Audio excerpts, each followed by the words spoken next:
দেখো আজকে আমরা যে এক্সপেরিমেন্টটা করব এটা হচ্ছে experiment number 9 RC series circuit, ঠিক আছে। তাহলে দেখো আরসি সিরিজ সার্কিট আর আরএল এর আগে যেটা করছিলাম 8 number experiment RL series circuit, দুইটার মধ্যে পার্থক্য কি? জাস্ট এখানে ক্যাপাসিটরের একটা সিম্বল আছে আর ওইটাতে কি ছিল? একটা ইন্ডাক্টর ছিল। তাহলে আমরা 8 নাম্বার এক্সপেরিমেন্টটাকে জাস্ট ক্যাপাসিটরের দুইটা তার খুলে যদি ইন্ডাক্টরের দুইটা তার লাগাই দিই তাহলে আমাদের এক্সপেরিমেন্টটা কিন্তু হয়ে যাবে। তো আমরা দেখো যেহেতু আমাদের ওই সার্কিটটা নাই, আমরা নতুন করে সার্কিট রেডি করব, ঠিক আছে। তাহলে এটাতে আমাদের কি কি প্রয়োজন পড়বে? আগেরটার মতোই ভ্যারিয়াক,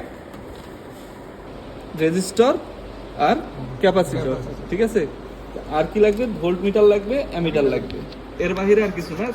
সেম ভাবে একইভাবে আমরা কানেক্ট করব। তাহলে প্রথমে দেখো আমরা প্রথমে এই যে ওইটার মতো করে সার্কিট রেডি করব, ঠিক আছে।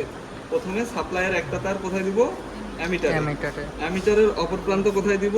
ক্যাপাসিটরে, ঠিক আছে। আর ক্যাপাসিটরের এক প্রান্ত দিব রেজিস্টরে, রেজিস্টরের অপর প্রান্ত কোথায় দিব? সাপ্লাই। ক্লিয়ার? এতটুকুই আমাদের কাজ।